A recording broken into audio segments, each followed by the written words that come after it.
Vice President Sara Duterte naniniwalang nagpalit lang ng House Speaker para masabing may ginagawa raw ang Kamara. Brigada Julius Pacot, ibrigada mo.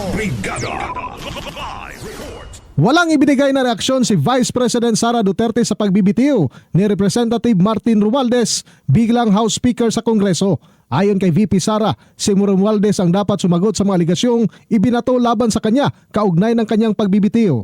Ni BBM, hindi niya dapat hinahayaan yung mga congressman na basta na lang umalis ng bansa o basta na lang mag-resign to evade accountability.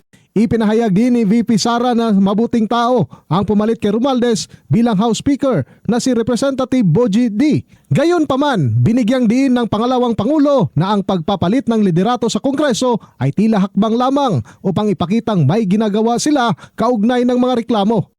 Pero ang totoo niyan ay sila lang din yan.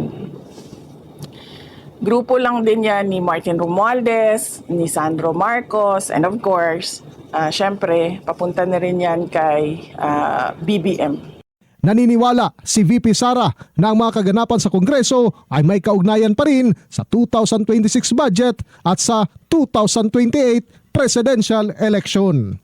In the heart of changing lives, ako si Brigada Julius Pacot para sa 93.1 Brigada News FM Davao, Tam Music and News Authority.